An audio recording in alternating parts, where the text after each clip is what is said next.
Ladies and gentlemen, welcome to this week's episode with the two of us talking about inspiring leadership issues. And this one is on health and well-being, particularly what we eat and how we exercise and move. But before we go into that, I just want to acknowledge that as Graham and I are recording this, we've just had the state funeral of Queen Elizabeth II. And so for some people around the world who are listening, it may not be that important, but for the billions who did watch, it is a very poignant moment. And the way it was done, as General the Lord Dannatt, who was on episode 200, do listen to him, wrote a lovely article, which I've put on LinkedIn, please have a listen or a read of it, about all the people who were involved in making it such a success. And thank goodness to all the work that went on. There were no terrorist attacks, there was no disasters, no one was stabbed, no one was injured. All the heads of states of all these countries from all over the world came. It was a great melting pot of countries respecting one individual, inspiring leader for the way she, Queen Elizabeth, behaved. And I still find it her massively inspiring. Graham and I have talked about her being an inspiring leader for so many people. Whether you're a royalist or a Republican, you cannot doubt that the way she held herself was an example to us all. So I just want to acknowledge that one. Graham, great to have you on the show. Graham Brown from Pigal. And Graham, you have got so much wealth and experience. It's lovely having you on the series. I always love chatting. And we're chatting about a topic which is, of course, key to you. It's health and well-being. It's eating and moving. So Graham, tell us a little bit about why it's important to you. Yeah, wonderful to be here. And I like the tributes that you've been posting on LinkedIn to the Queen as well. Very touching and fitting and very tasteful. So I think that's a nice bridge into what we're talking about today, because you and I were both born when there was a Queen, Queen Elizabeth, and we've known nothing else. You know, that's always been, she's been like a permanent figure all our lives, always there. And there's always kind of, when you're a kid, you don't really think about that. It's just sort of a fixture, isn't it, in your life, the Queen. You never knew who was before, and you never thought about what came after. And in a way, that sort of sinks into health, because, you know, that's something that touches all of us, death at some point in our lives, and somebody close to us passes away. And that whole, that mirage of permanence is blown away, isn't it? You know, whether you lose a parent or a loved one, whoever it may be, you thought was always going to be there. And then suddenly they're not. You just kind of living your life as if that was going to go on forever, and then bam. And there's always pain, but I think, you know, as Ray Dalio says, like, pain plus reflection equals progress. And really the great teaching moments in all of that is, how do we take that away and learn from it?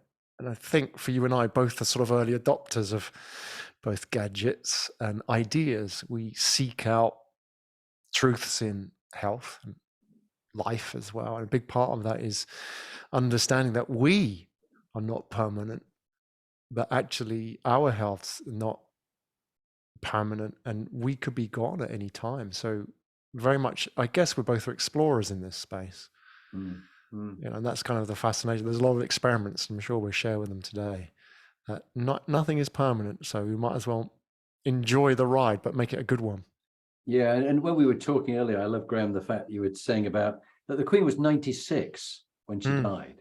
You know, she met Liz Truss a couple of days before she died. She had that sense of duty, and she had something in was it April, May? She had her platinum jubilee, and she was there smiling, and, you know, clearly there were moments when she had to, but she had that sense of, I'm going to carry on and do it. And I'm certain that she went up to Balmoral to spend her, knowing she was about to die, to spend her last few months there, so she could pay tribute to Scotland and be put in state in Scotland with the archers. Friends of mine, a couple of them are archers, and her personal bodyguard at Balmoral. And they said it was so poignant, standing there on guard at night over her coffin. And it meant the world to them. And she meant the world to them because of who she was. And I think there's a real swing from, you know, let's go independence. A lot of people are going, actually, I do like being part of this whole Great Britain institution. Everybody can have a president that people elect and who's political, but to have someone who thinks long term beyond just winning this election for a year or two and doing something that's short term, to do things for the long term. I think that was her final gesture, was to go, I care about the union and I want it to survive, and therefore I will die here in Scotland, and they will celebrate what it means to have a royal family in Scotland as much, because of the union of the British crown and the English crown, the Scottish crown, back with James II. I think it's fascinating. So she gave us an example about health and well-being. She got a 96, and her husband, Duke of Edinburgh, 99. I mean, doesn't happen. I think you said to me, it doesn't happen by accident, does it? No. How do they live that long?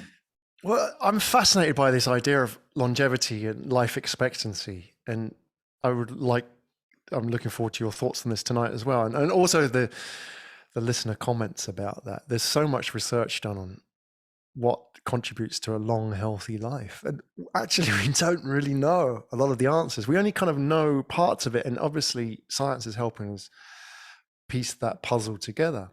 But like what we thought were the key factors in long life, fitness, for example, health is a moving target as well. It's not what we knew it, and especially in the old days, what we thought were healthy people. Today, there's so much emphasis placed on new factors, macros, which we'll talk about, I guess, like mental health, how important that is in long life. And then you go back to Queen Elizabeth as an example, just having that duty to do work and get up and do something every day, that can keep somebody alive and healthy for 20, 30 years, well after retirement. You see people, they retire, they fade, because they not only lose that purpose that kept them going and the movement that comes with working, just that act of getting up, getting on the train, going to work, walking up the flight of stairs and all that. But lastly, the social aspect of work. Most of our friends come from the workplace, right?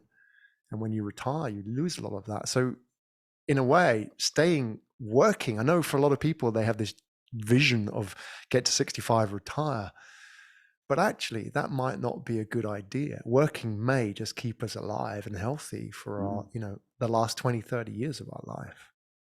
I think you are spot on, and I'm going to find ways to carry on as long as I can doing these podcasts. We're up at about episode 250, and I think I find the stimulus. This is why I so enjoy working with you, Graham, is because you bring different ideas and different perspectives. It keeps my mind active, and this idea of eat, move, sleep, breathe, focus, prosper. They're all the kind of things. I did a fascinating course with Brian Johnson in California, and with a whole lot of coaches around the world, and all the stoic studies and best practice of what goes on. And you and I were laughing. I've got here, for those on the YouTube, you can see a collection. He's got a pile of about 10 books if you're listening. A pile of about 10 books. And they all look quite new as well. So yeah, he's gone through a buying splurge of health books. Right. But I must confess, I have actually read them. And also then there's about 20 audiobooks that I've listened to on this topic. So I think it's really got me interested. It's lucky that my brother Graham is just retired as the president of the British Plastic Surgeons. I'm very proud of Graham, but gave me this huge book on cancer, the Emperor of All Maladies, by a guy who did all the research through, which gets us now down to slash, burn, and poison as the very archaic approaches to dealing with cancer. And but the history of it all, I found it really interesting. But my easiest way, as you know, is being dyslexic, is I found that book was just way too thick, so I listened to it, and many hours of listening. So it has become a complete fascination to me. What's that saying, that the average person around the world in our kind of sort of business network reads about one non-fiction book a year on average? And so if you read 2 or 3, you're an expert. And having read, 30 you're elite. You're in the top 5%. You can lift more than 2 books a year. But then there's the other viewpoint, which is take one book and keep studying it, pulling it apart for the whole year. which is a guy I'm talking to who's again a podcast himself. I'm going to chat with him later on today about we're going to do a podcast later on. He just is advising one book a year. I think I get my attention span would get a bit dry on that one. No, you got to feed yourself with new stimuli, haven't you? And not be afraid when a book gets hard going, put it down and leave it, because you rarely go back to it. Correct. Start another book. Don't plow on in a book that's really grim and you don't enjoy it, and just let it go. So let's take questions. From, let's do it. The last episode they sent in. We have Scott from Grantham. Scott asks us, could you ask the two of us what advice on physical and mental health we would give to our younger selves? What advice on physical and mental, if we went back, Graham, and you and I, you're 50 and I'm 60, and if we went back and met ourselves aged 18, what advice would you give to the younger Graham? That's interesting. About health specifically. Our viewpoint on health at 18 was probably very different. I'm imagining for you and for me, it was probably very focused on fitness. Health was fitness. It was, not just building yourself up because you were once a teen and now you're becoming a man and putting on muscle, but also, that sort of very masculine health, the very yang part of the yin yang, if you like, that part of energy. I think that's what it was. So, if I was advising myself, would I listen to a 50-year-old man when it comes to health advice? I would say, probably the part that I could have benefited from was maybe thinking about my mental health at a younger age, because, Jonathan, you and I, if we were to go back 30, 40 years to that age, people didn't talk about those things. It was man up, especially, I'm sure in the army as well. That was the last thing that you could talk about. So I'm not sure what useful advice I could have given, but I think maybe just to say it's okay to be not okay. It's okay to be, seriously stressed or, unhappy. It's okay to accept it and then deal with it and talk about it, right? So I think that's the recognition of it. That's what I would say, just to reassure myself that actually what you're feeling is not, it's not a symptom of a dysfunctional body. It's something that you can fix and deal with. Because any 18-year-old, I'm sure, it hasn't got it all worked out at that age. What about yourself, Jonathan? Yeah, it's a really great question that Scott asked.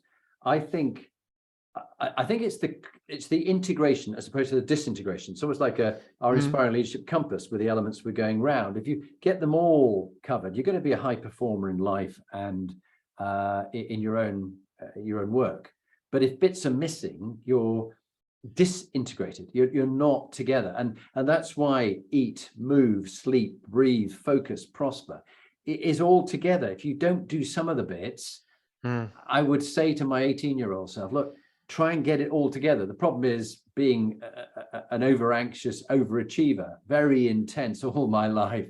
Whatever I get stuck in, I get worrying about the worrying or whatever it might be, is that I'd need to chill out a bit. I think on the mental health side, I often worried what others thought, or was I good enough, or imposter syndrome, or I don't know enough, or other people seem cleverer than me, or very enthusiastic about things. Or when I think about, because I was 18, I was, as you said, just joined, I'd gone to the Royal Military Academy, Sandhurst. I was learned to be a young officer in the British Army, and very proud to have got in. It was a tough selection, and tough, always constant being selected, whatever it was, whether it's doing airborne training and getting my parachute wings and my red beret, they were always selection for something else, or getting into staff college or coming out of stuff. But I think the eat, if I look back, I probably ate some pretty poor quality food and didn't think so much about the balance of what I know now and nutritions and supplements. So I think, the junk food and that kind of stuff, and all the pizzas and the bread and that kind of stuff. So eating, I would have probably slightly been taking advice on eating better. Moving, I did a lot of running, but I never built up my body. There were other guys who were much bulkier, very more muscular. And I think I probably would have tried to have a bit more of a balance in the sort of like the the HIIT training. So I wasn't just a racing snake, long distance run, a little skinny thing, mountain goat running up the hills. Yeah. And also to be aware in the marathons I was doing at that stage in the distance running, that there was inflammation associated with really long distance. And that's why it took me a long time to recover. So sleep, I didn't, because the army was the machismo, as you were saying, Graham, was that, sleep is, you can sleep when you're dead. Sleep's for wimps. Sleep's for wimps. Yeah. Sleep's for wimps. And that was so wrong. And I think my performance, my mental performance, even my mental health was the army constantly stressed you to get by on, guard duty on 3 hours sleep. And come on, what's the problem with you? And you're nodding off. Clothes.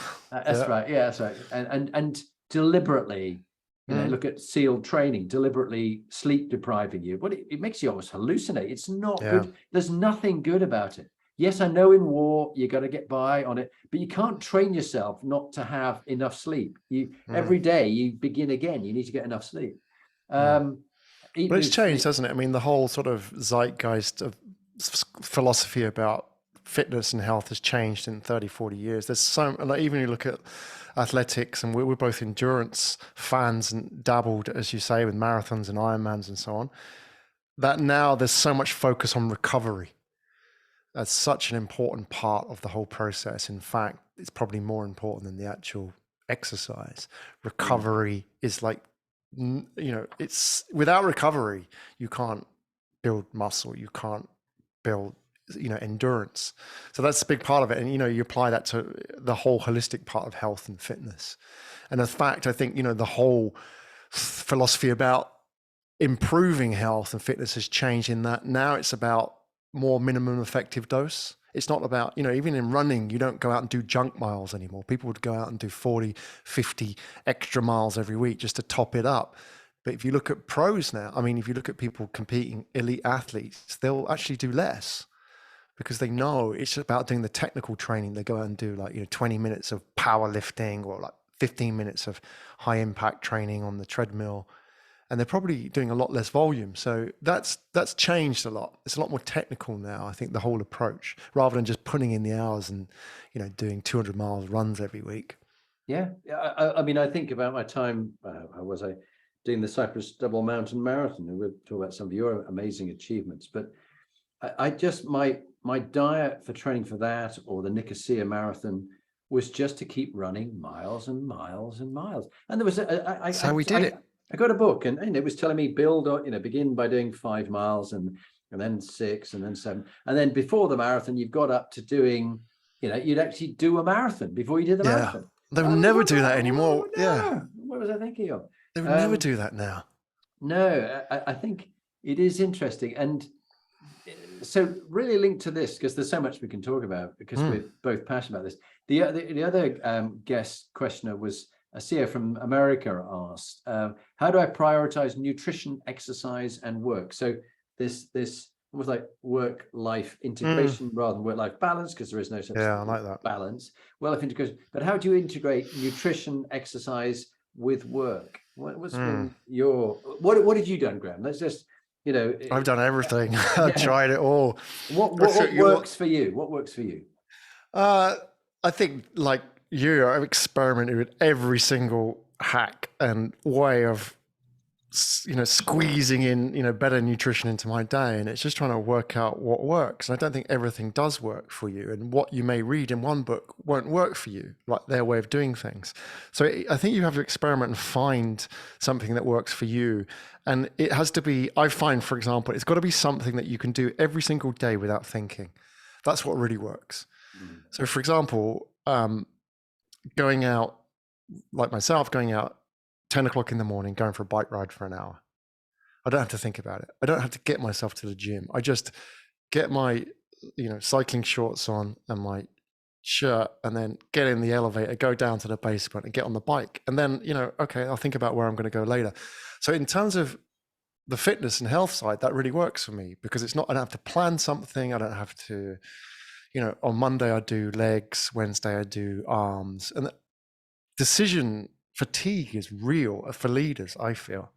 The biggest problem with nutrition and fitness and health is making decisions. You have to have something which you can just do almost as if it's part of your autonomous nervous system every single day. And you've got to apply that as well to food.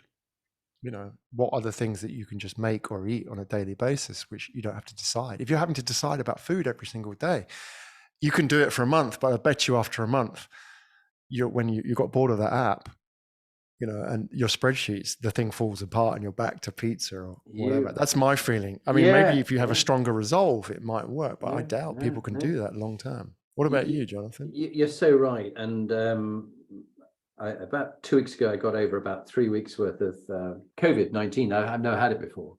And, you know, I had it bad for 2 or 3 days and my Oura ring picked it all up. It saw the elevation in body temperature at night, the increase in heart rate, the lowering heart rate variance.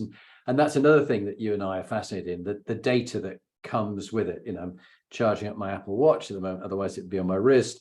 I'm getting the data so I know what it is. But as we laughed about, you can be obsessive about the data. And some people have to, I had a Whoop strap, which is another bit of kit. I gave it up after WHOOP, and it's like a wristband, and it picked up all the heart rate variance and sleep and that kind of thing. Right. But I became so obsessed by the data that it almost stressed me out. Like, have I slept? Oh no, I haven't slept. I must do better. And so it became sort of self-reinforcing, over-anxious overachiever again.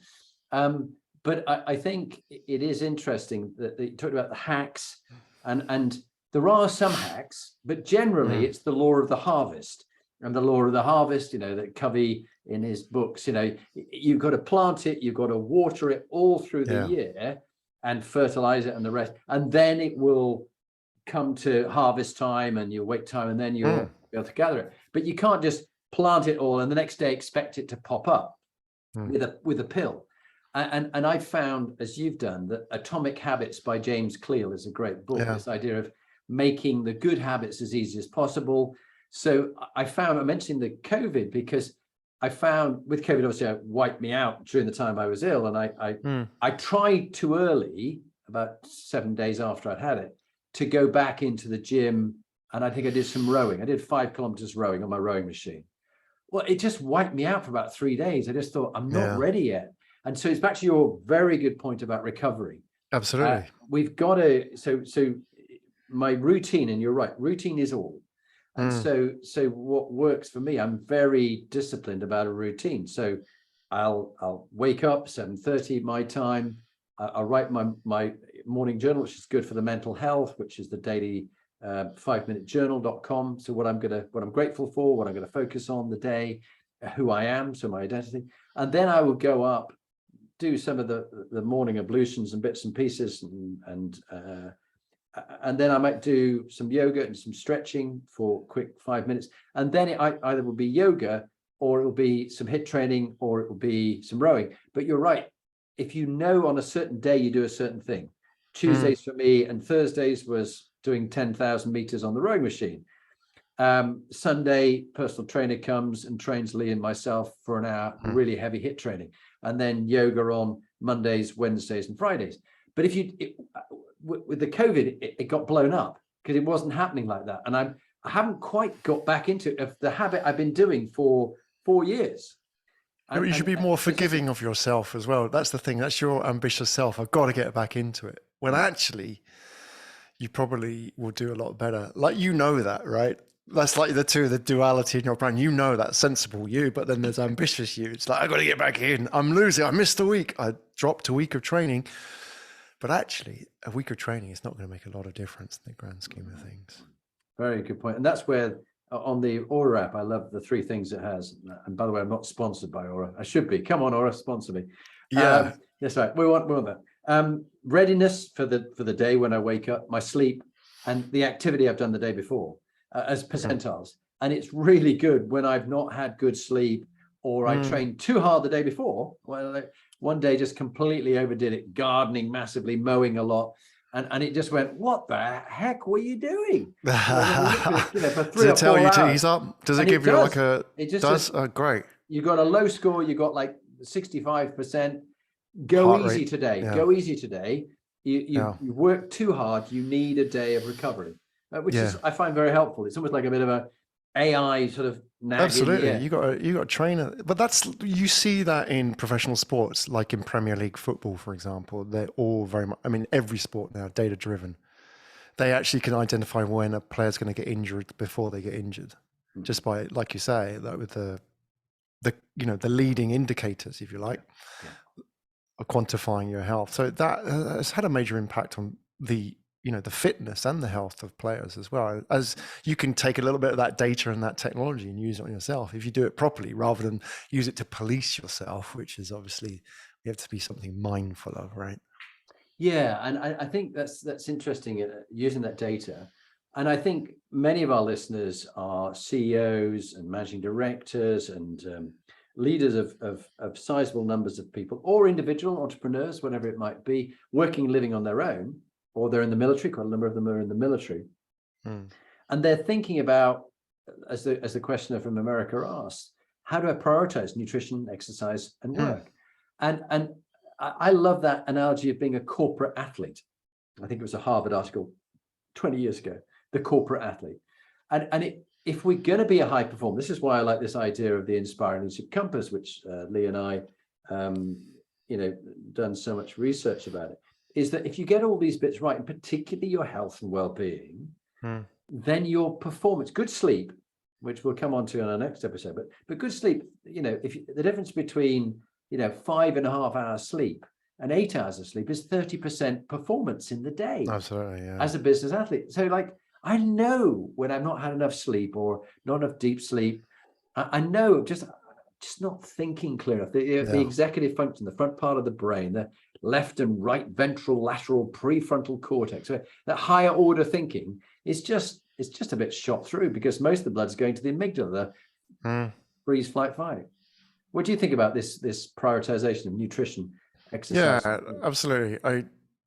I find that, you talked about work-life balance at the beginning, and that seems to be, people are challenging that idea generally, that there isn't really, the balance is yourself internally, and it's trying to integrate all of these aspects. So even in, for example, like fitness and work shouldn't really be somehow like horse traded throughout the week, that, okay, I've got to take time off work to do this.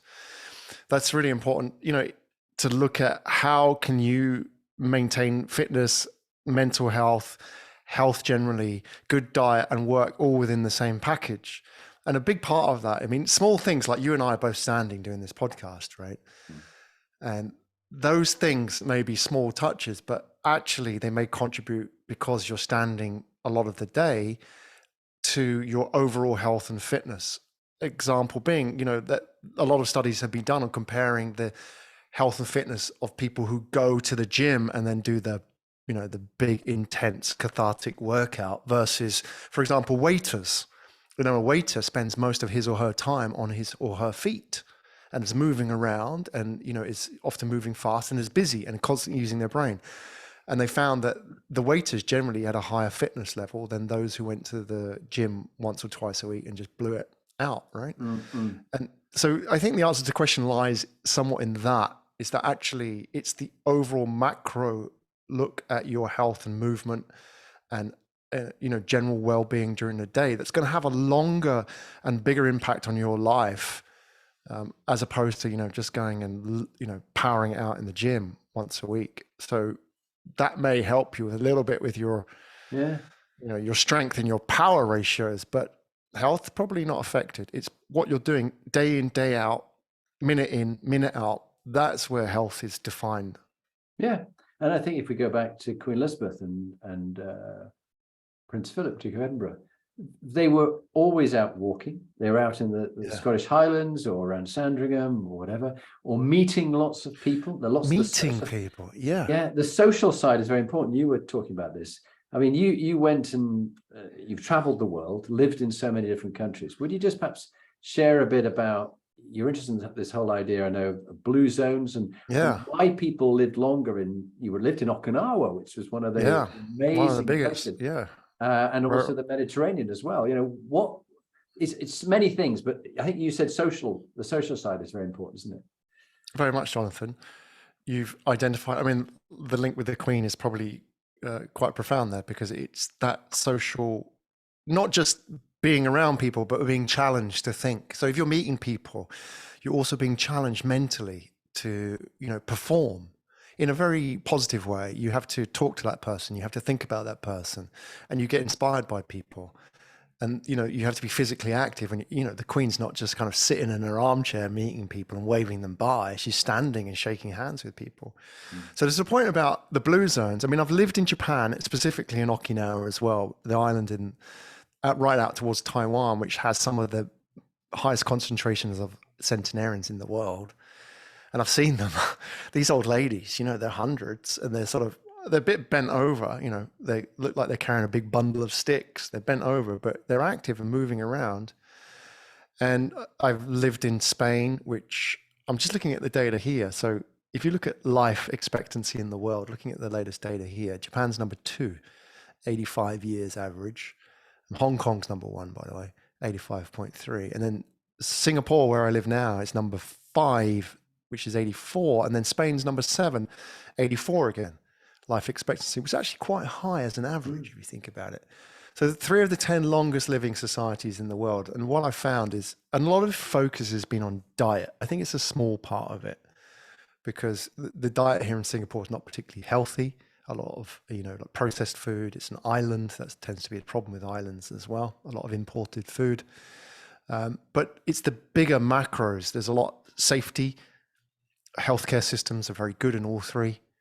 And then there's that social sense of belonging, which comes into that duty part, which I think is so powerful. Like, the thing is about, if you go to Okinawa, you see old people sort of gathering round, playing games, like balls or whatever the equivalent is, or just sitting around chatting or looking after the grandkids, like not in the house, but they'd be out in the communal area running around, and they'd be like talking to all the other parents and so on, grandparents, great grandparents. I feel that's a big part of it, the social aspect. And you know what? A lot of studies have been done about what happens to individuals when you're deprived of social contact. And actually the brain function disintegrates, get put in solitary confinement. The brain actually disintegrates. It loses its capabilities, and health disintegrates as well. So I think social is probably underpinning why these blue zones are so important. They teach us a lesson. Yes, food is important, but probably the longest and most important impact on your health long term is do you have an active social life? Are you challenging yourself? No, and I think that you sort of retreat as you get older, don't you, by sort of default. So how do you fight that? That's the kind of challenge, isn't it? I think you're so right. And I'm an extroverted introvert. So I think at the heart, I'm introverted, but I do enjoy things like our interaction here, or if I'm doing anything with a team, or I'm going to go and speak on my father's ship, HMS Belfast, on the 28th of September. I'm really proud of doing that in the ship he sailed on as a midshipman back in 1953, when he got a commission from Her Majesty the Queen. She'd just come on the throne, and she signed his commission as a naval officer, and then obviously she signed mine in 1981 when I became an army officer. So she must have been pretty young when she did that. She was 21. She was 21. Wow. Yeah. Amazing. But you touched on some really interesting aspects, because it's all interwoven. And this is the point I think we were saying to that prioritization of nutrition, exercise, and work, that you need the stimulating work. And as we talked in our earlier episode about, well, the very first episode after we did an overview about your moral quotient, your integrity, your values, what you will and won't do. Then the second episode, or rather the third episode, was about meaning and purpose. And many of the people you met in these different countries had a real sense of meaning and purpose and family. So I'm really thrilled that we've got 4 children who by next summer will all be in some kind of long-term relationship after many years with their partners. And a couple of them, one of them's got 2 children, so we're 2 grandchildren. I'm looking forward to spending time with children and grandchildren as I get older, but I also want to keep doing something which stimulates my mind, meeting different people, advising, whatever it is. And then I think the diet is such a key part. You and I have talked about this. I mean, here we are with our drinks. Whatever I've got kombucha, fermented tea. The 4 Ks, isn't it? It's kefir, kombucha, sauerkraut, and kimchi, I think it is. I've forgotten what it is, but anyway, those are all very good for the gut, and all enzymes, the research that's gone on, it's just exploded about the gut microbiome and about longevity. It's really, I mean, one of my books here, Dr. Mark Hyman, Food Fix, which people can't see, but I enjoyed that very much, listening to that, and I've got a copy here. And How Not to Die by Dr. Michael Greger. We can talk about books like that. That's good. Yeah, and the cookbook that goes with it. And the cookbook with your friend. But they're all talking about this idea of the benefit of intermittent fasting, which I've been doing now for about 6 years. You and I tried vegan. I think we both did it for a period of time, about a year. I have days where I'm vegan and days when I like a bit of chicken or fish as well, or some eggs. But the very interesting one, and most of them are starting to say, we're spending so many billions on healthcare systems, whether it's Singapore or America or Australia, wherever you might be, or the UK, which are creaking under the weight of the obesity epidemic and the awful junk food that big food is pushing towards us, which makes them billions, but costs the healthcare system billions. And it's this idea of moving upstream, rather than dealing with us when we are obese and we've got Alzheimer's and all this, which is actually called type 3 diabetes. Alzheimer's, yes, because it's related to plaque, isn't it? Correct. Brain plaques and various things that are going on, and tangles in the brain. I think it's very interesting. Let's spend more money and more research going upstream, so that what you do in eating and moving and sleeping and breathing and focus and prosper will prevent you becoming then one of the numbers of people in a bed or in a nursing home because you didn't do the right things years ago. Yeah, that's been around for a while, that line of thought. I think it was, even Anuri Bevan, who founded the National Health Service, was saying that after a few years, they wouldn't need the NHS anymore, because it would have fixed everybody. Oh, wow. And that obviously didn't happen. The degenerative disease crisis that we're facing, like what you've mentioned, is very much a factor of our society, isn't it? And it's not just a fact. I can't think you just tackle it with food, and in particular, not what we eat, but also how we eat. I think is probably as important as the actual physical nature of what we're consuming, right? We can look to, there's been a lot of research done on obviously food and nutrition and longevity. There's a great book called In Defense of Food by Michael Pollan. Yes, which I recommend, yeah. Which basically concludes that the answer is to eat more food, which is really strange. You think about that's a bit trite as an answer, but it's very powerful, because actually what he's saying is a lot of what we do eat isn't food. It's actually processed or manufactured or extracted from its original form.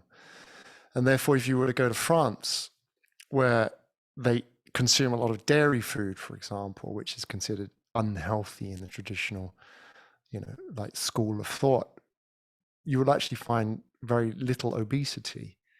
And that's fascinating, isn't it? Is that, why is that? Because they do seem to eat all the wrong things. But the point is probably how they eat. It's not just the fact of consuming high glycemic index foods or carbohydrates or sugar, but also the fact that when they do eat this stuff, the pastries and whatever, they're consuming it with something else and over a long period of time, sat down and eating it with friends maybe. And that has a big impact on how we absorb sugar in the system. And that obviously impacts diabetes. So I think there's a lot we're learning about the macro of all of health. It's not, like you say, everything from the bacteria to how we're actually eating, not just looking at the labels. That's not where you define health, in looking at the carbohydrate, fat and protein content of what we're eating. No, I think you're touching on some very interesting things, and just picking up on that. Michael Pollan, very respected. I think if people are trying to find some good people, Michael Pollan, Mark Hyman has the Doctor's Pharmacy podcast, which is worth listening to. There's an Australian, I'm trying to think of his name, Sinclair, Professor Sinclair, who's looking into longevity and NMN and resveratrol and things like that, which I take as supplements now for longevity. But Michael Pollan's little mantra was, I think it was, eat real food, mainly plants, not too much. real food. So in other words, if someone has to put a white hat on and a coat to make your food in a factory, that's not what you should be eating.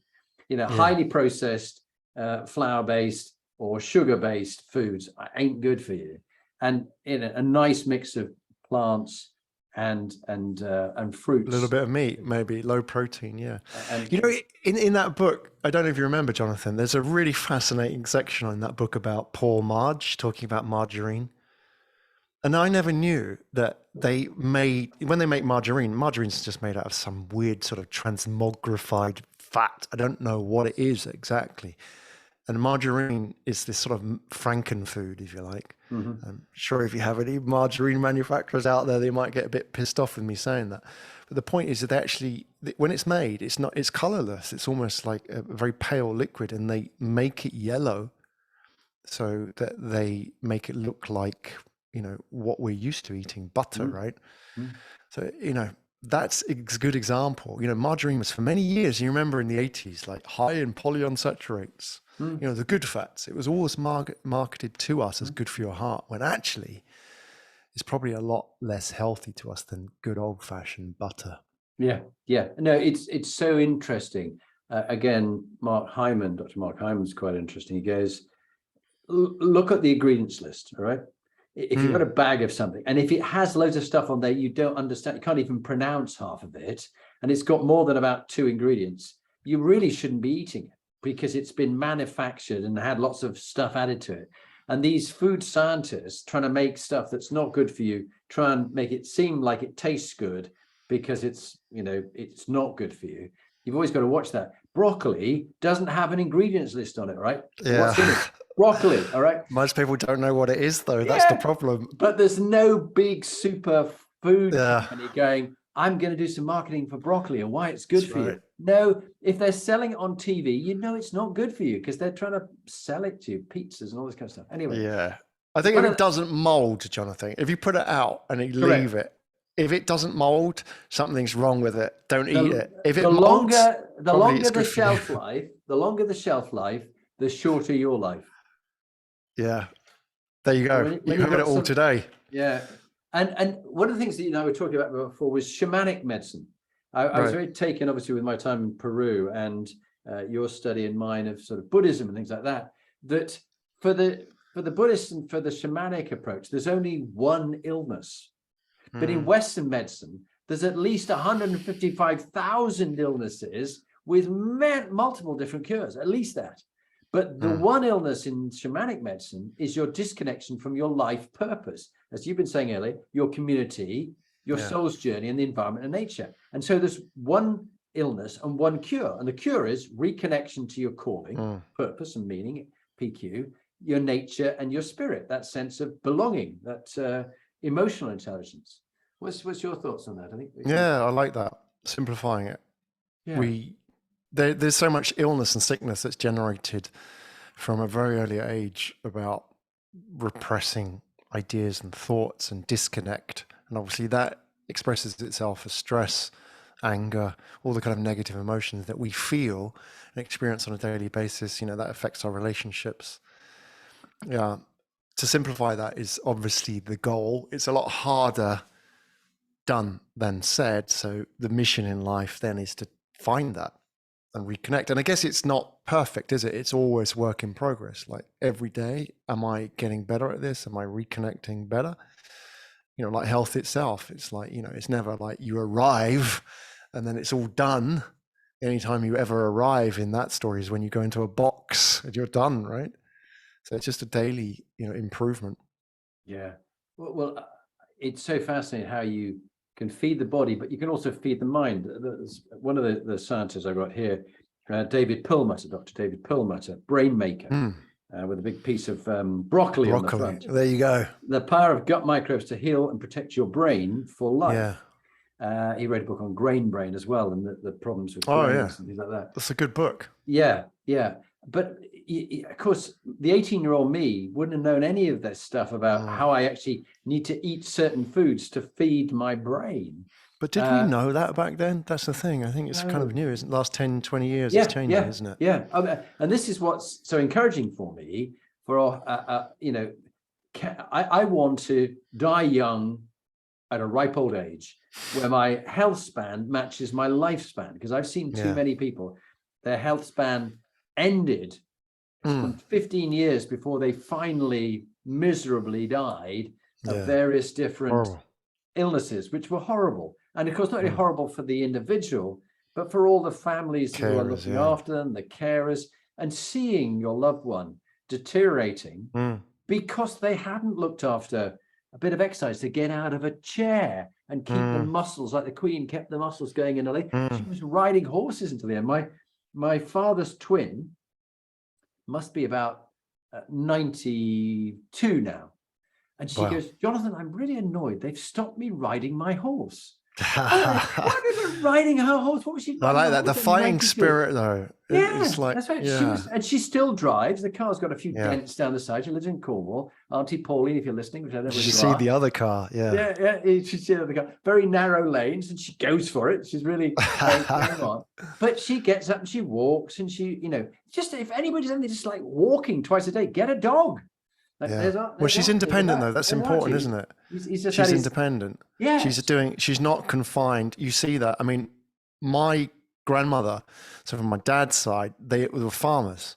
And then when they retired from the farm, this is in Yorkshire, they bought a nursery, a plant nursery, like growing and selling plants. So it was like farming again.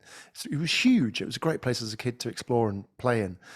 And then when they sold that, they moved to like this tiny little flat, this apartment.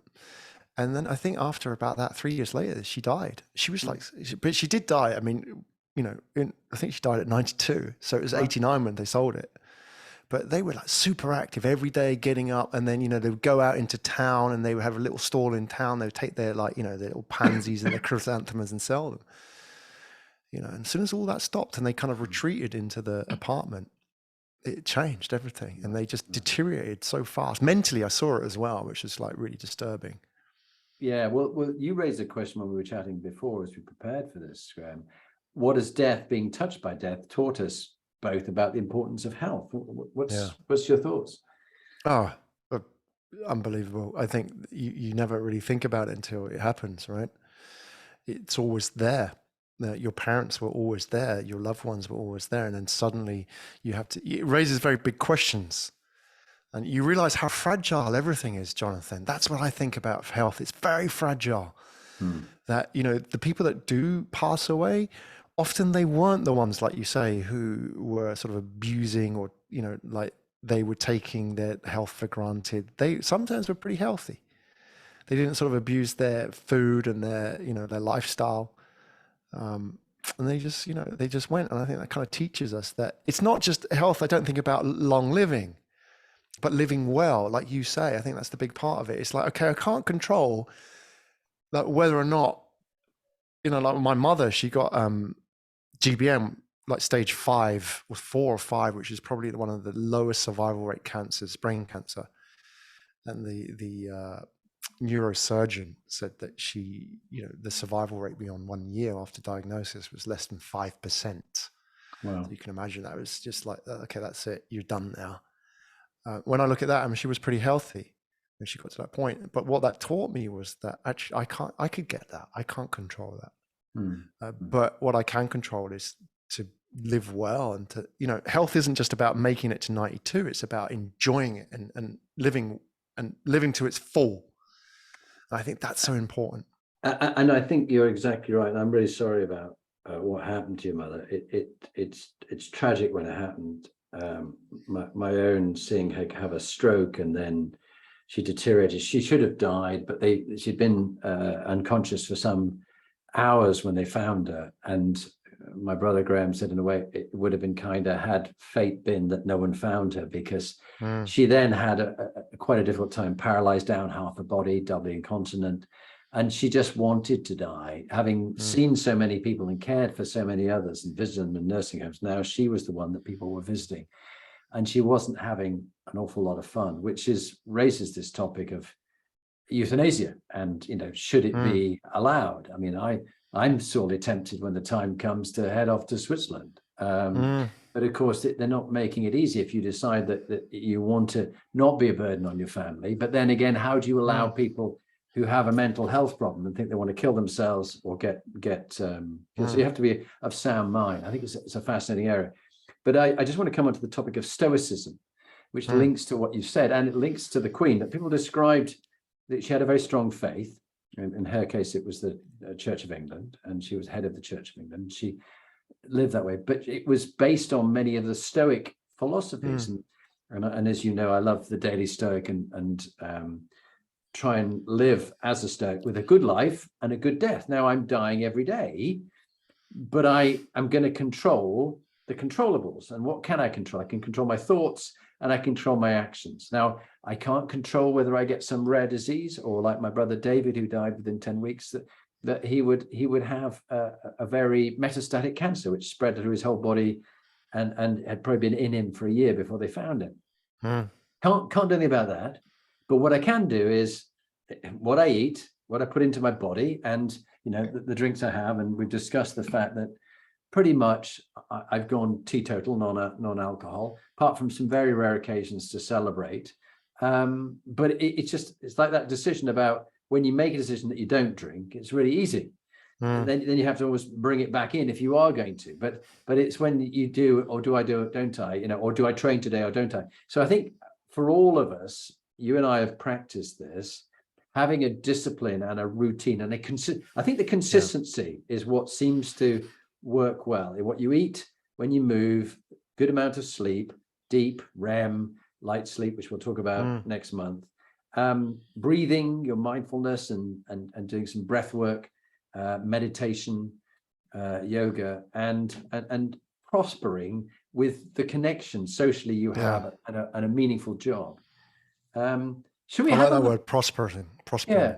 Should we have a look at our remember, we always revisit our role models. We do. Yeah. Are they? Here's the question, though, Jonathan. Do they have, apart from the Queen, obviously, of that list? I don't think a lot of them lived long. But I guess we're challenging the idea of long life and saying that health is more than just long life, isn't it? It's more like a prosperous life. Yeah, and someone said to me, I was saying that it's really tragic. My father was killed before his time, age 33, and they said, no, actually, your father lived his whole life. He lived it fully, his whole life. It just happened to be 33 years. Yeah. He was a good man. He saved the lives of 2 other people. So they lived because he, as commanding officer, chose to die in their place or get them out, but he wasn't saved. So I think living your whole life on purpose, not by accident, not off purpose, or being one of those grumpy old Victor Meldrew miserable gits who live till late in life and bemoaning everybody, berating everybody. But that is their purpose. Their purpose is to do it out of spite. Their purpose now is to berate people. Yeah, I think so. But of your leaders, you had Robert Kennedy, Martin Luther King. Assassinated. Yeah. Don't know what happened to Mr. Honda. I don't know. Yeah. Bill Gates is still around. Steve Jobs he's doing all right. Steve Jobs died of cancer before his time. Tim Cook's still around.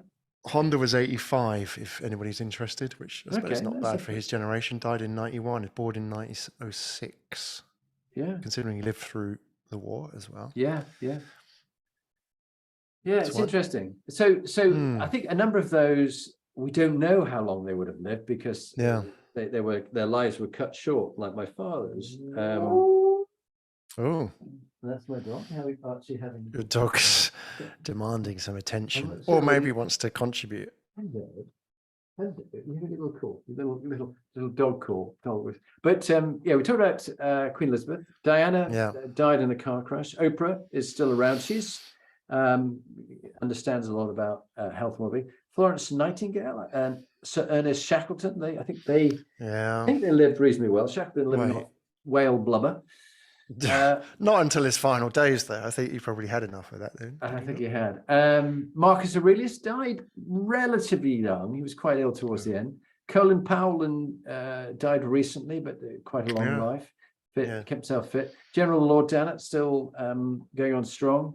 And Barack Obama, who he and his wife tried to change the White House garden so it had more healthy foods in, but they got a bit of a kickback to that, I think. Not kickback, that sounds like they've been paid, but a bit of a pushback. But they all live, I guess, on purpose. They've lived a fulfilling life. Yes. Like you say, they've lived their whole life. They will do. We know that. And I feel that that's probably the most important thing here, isn't it? Better that than to live out the days, you know, feeling some negative emotions towards other people or regretting their choices. Yeah, yeah. So I think there's this lovely mix with all these people we mentioned, with ourselves, with our own relations, that control the controllables. There's some things you can control quite a lot, more than people give. They go, oh, it's in my genes. You know, my relation, they died of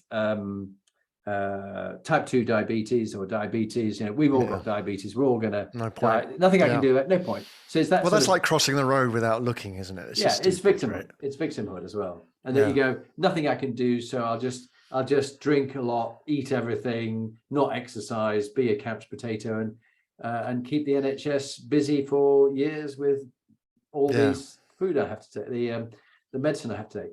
But I think that you can be purposeful in your life, but there may be some things everybody goes, oh, look, I know Mark, and Mark was super fit and he ate all these things and he trained every day and he got knocked off his bicycle and killed. That's right. We all hear that as soon as you tell them that you're cycling or you're training. Yeah. It's kind of like, it's an excuse, isn't it? Yeah. It justifies why they shouldn't be doing it, because actually what they're saying is that there's no point that they should be doing it. It's not going to, you know, why do that when the chances of being, you know, the roulette wheel will spin and it might land on you, right? It's an excuse.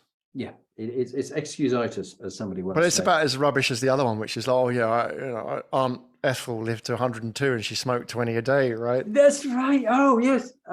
Well, oh yeah. I must tell this one.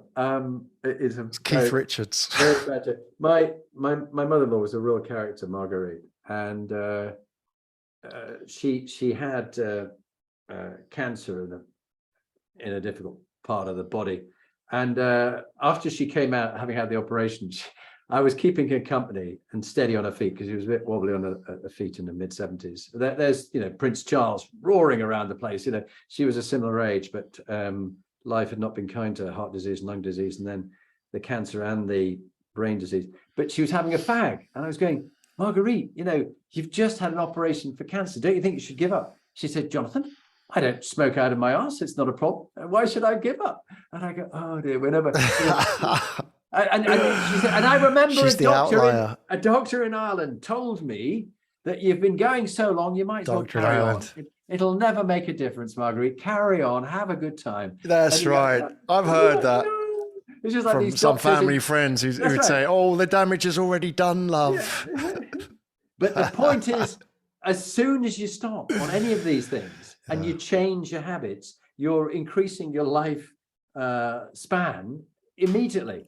Well, it's averages though, isn't it? It's the law of numbers, averages, that you'll get away with it. But, you know, it's just like, again, crossing the road. You might get away with it 99 times, but on the 100th one, you know, you're playing chance with stuff that is unnecessary, isn't it? Yeah, it's exactly that. I'm just reaching for my Apple Watch to put it back on my wrist, having charged it up. No, you need to get a better watch that doesn't run out of juice too often. But what about organizations? Think about Apple.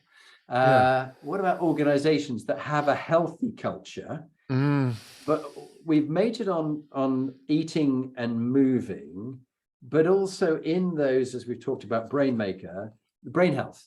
So do these, can we think of organizations that create a psychologically safe environment for people to be in without being too snowflake-like and going, oh, don't worry about it, darling. I'm sorry he shouted at you. The nasty man won't do that again. And no, mummy will look after you. So we don't want people to be completely mollycoddled. But at the same time, we need a healthy environment where people can be of their best, physically fit, mentally fit, and the work environment is healthy and safe. What's your thoughts? Yeah, this is a very interesting area, Jonathan. A lot of focuses and a lot of conversations has been about mental health at work in the last couple of years, especially. a number of reasons. One is because of the pandemic and work from home and stress generally. That has affected people. And secondly, now people are exercising choice about where they want to work. And a big part of that equation is the safety, psychological safety, and the mental health impact on that they'll have working in that organization. So it's almost become a part of the employer brand, is whether or not this is a stressful organization. So we're starting to see it now, and we're starting to see organizations check themselves. I won't name organizations specifically, but check their behavior and how they talk and almost communicate externally as well. I'll give you an example, like without naming the organization. So let's start with the negative, is that working with one company, and let's say I send them an email and there's something wrong with the email, and that happens to anybody makes mistakes, right? But the response is to really bark at me, like really lay into it. And it was just an honest mistake. I copied somebody in an email by mistake. That was it. And they just went crazy. Then I thought about it and reflected on it and thought, why is this person being so nasty? And why are they stressing me out? Because that was very stressful. And then I realized, actually, that's probably what it's like inside their organization every single day. That, if you want to deliver great customer service, the number one rule is to treat your people well first, because they will then treat the customers as you treat them. If you're like barking at your people and then telling like, look after the customer, they're not going to do that, because they're only going to reflect that DNA of the organization on how they service. So I'll put it to you that every single brand, organization we interact with, where you have great service, where they really treat you well, with dignity, with empathy as a human being, and maybe forgive you for being a human being, that actually, I tell you, that doesn't lie in the handbook or the training. That lies in how the leaders are treating their people. And you can't fake that. It's like Stephen Covey's farm. You can't cheat the farm. Beautiful quote. And the counterbalance to the story and I'm sorry you had that experience, was I did exactly the same thing, and I'll name the company, to Remitly Global, where we've had a few of their good leaders on the podcast, and it was Ankur Sinha, who was the CTO, and it was about one of his people, and it was how we were going to develop them. It wasn't bad. It's just we were planning on how we were going to help them. And I didn't mean to include the person who he'd had in the original email to me. They were included in it. And I think it was something that was not wrong, but it just, I'd rather he had it and then he could share it with the person rather than the person knowing directly. And I just was appalled by it. I thought, oh God, no, I can't believe I sent the lead, spotted it, said, you haven't sent it to him too, have you? I went, yes, I have. Oh no. And I wrote straight to Ankur and I said, Ankur, I'm really sorry. It was a mistake on my part. I'm so embarrassed. And he went, Jonathan, it's a teachable moment. We all make mistakes. Don't worry about it. That's okay. Yeah. And that to me was such a sign of him, this idea of teachable moments. What have you learned? What you can do differently? I don't understand. And thank you. It doesn't understand what you're saying. A teachable moment. Siri doesn't understand a teachable moment. It's going to speak to me again, I'm sure, like the dog. But I do think that you learn so much, not from what people say they're going to do, but from the way they treat me. Yeah. And so I said to one person, the way you are shouts out so loudly, I can't hear what you're saying, just the way you are, the way you're being. We're human beings, not human doings. And I do think the way we treat people, like the way the Queen treated people, so they felt so special. My 1.5 minutes, 2 minutes I had with her getting my award, she made me feel like I was the only person in the room who mattered. And she did that to the next person and the next person. And that is a gift, but it's not impossible for us to learn it, is it? No. One other thing, and then I'll pass it back to you for us to think about books as we come into a few minutes. You reminded me of Viktor Frankl's book. We talked about Man's Search for Meaning in that meaning and purpose part of the last episode. But Viktor talked about two things. He said, we have a stimulus and we have a response to the stimulus. And people think the two are joined. They're literally, there's no light between the two. Stimulus happens someone shouts at me, I had to respond back and shout at them. It's not my fault. They did that, I responded. But actually, he pulls the two apart and he puts this big block in the middle, and it says choice. Between stimulus and response, we have choice. So, you know, back to the discipline again. You know, the pizza comes in, everybody else is having some pizza. I go, actually, no, I choose not to. Thank you. I'll pass. And, you know, I'll go and make something else. I've got some salmon and some salad in the kitchen, some quinoa or some, you know, couscous. I'll have that. And it's a choice. But people often think, oh, I couldn't help myself. It's just I had to have another glass of wine or drink 18 pints of lager because, you know, my mates were drinking 18 pints of lager. But we always are at choice, don't you think? Absolutely. Yeah. That choice, that's what it comes down to, happiness, right? Happiness is the ability to exercise choice. And why people suffer in the workplace is because they can't exercise choice. They don't get to decide how they want to do something. That's the key. So we're happiest when we have choice. And when we don't have choice, we're unhappy. I love that. In our decisions. I love that. Happiness is about exercising choice. Yeah. So true. And the ability to exercise, even if you don't exercise it. Yes, the ability. It's having the ability. Yeah. It's in your power. You can choose to do it or not. What about books? We you know, obviously we love this topic. We've read widely and deeply. If you were to pick one book, what would it be? Okay, I'll pick one. There's so many, and I'm sure we've got a list as long as your arm when it comes to books about health and wellness. I'm gonna, because of the time, I'm conscious that we've only got a few minutes to go. I'm gonna pick only one. How to Be Idle. I may have actually mentioned this before, but it's by Tom Hodgkinson, who used to be the interestingly titled editor of the Idler magazine. And I find it very interesting. It's very stoic and it's very Buddhist Zen-like in its approach, but it's a homage really to the small enjoyments in life, whether those are fishing or sleeping or taking an afternoon walk. Because I think you and I, Jonathan, ambitious A-types, don't think about the importance of these things or taking it slow, the beauty in taking it slow, the happiness in taking it slow. And, you know, that sort of almost being bored is actually good for us because we're not striving. The striving in life can actually lead to a lot of unhappiness. So it's being, you know, that ability to step out of things. And he actually talks about, there's a whole sort of culture of flânerie. So there's a word flaneur, which basically means loafer.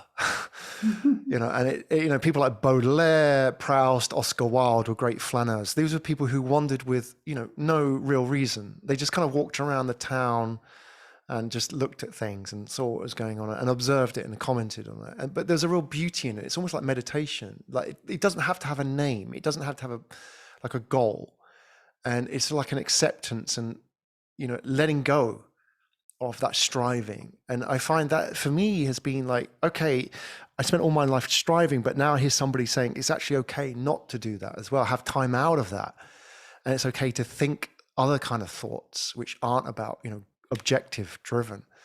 You know, learning to live is learning to let go. And that's really the lesson, the teaching moment for me, and like understanding what life is all about is really letting go of these things which may be making me unhappy. So my recommendation, How to Be Idle by Tom Hodgkinson. It's a fun read. That's a really good one. Thank you. And this, just in the last few moments, there's so many I'd recommend, but I think Lifespan by Dr. David Sinclair, this is the one about what supplements and things we can have to help our life be considerably longer so our lifespan matches our health span. And so really next month, Graham, we're going to go on to the second part of Health Quotient about sleep. I will have done my sleep study by then at the Cambridge. Oh, I'm looking forward to that. Cambridge Hospital, where the Sleep and Respiration Centre, the Royal Papworth. I've got my feedback this week. And also breathing and mindfulness and prospering. I think we can talk about that. We'd encourage you all to, if you want to send us some information, jonathanperks.com, go to the website. There's lots of resources for you there, and pickowl.com for Graham's as well. So do send us some stuff. We've got some questions for next week and some books to recommend on sleep, which are really, really good. Some great stuff there. So finally, Graham, let me appreciate a quality about you, and you can have a final appreciation if you wish about me, as we always end everything. My appreciation is just the banter that we can have on this topic, which you clearly have practiced. You find it a very interesting topic. And also, I think your humanity and humility and generosity, that you give ground, give space. It's not about you. It's about helping people who are listening around the world. So that's what I appreciate about you. Thank you, Jonathan. I appreciate that appreciation. About yourself, I have very much enjoyed this journey. I see as a fellow kindred spirit on this journey. So I appreciate the fact that you're very open and honest and authentic about it. And you've shared this journey with all your listeners as well. And I really am appreciating, and I will appreciate more next time, the results of your sleep study. You are an experimenter. You are an astronaut in that sense in the world of health and wellness. So we are going to learn what you discover on this journey. So I appreciate the fact that you're doing it and put yourself out there. So yeah, thank you very much. Thank you. That's very kind of you. Okay, I look forward to Dr. Oskof's feedback on how I slept or didn't sleep and what's going on in our bodies. That's a fascinating area. So Graham, thank you. And I wish all our listeners every success in keeping yourself healthy and in putting into practice some of those things about what you eat and how you move and keep yourself healthy. Thank you, guys.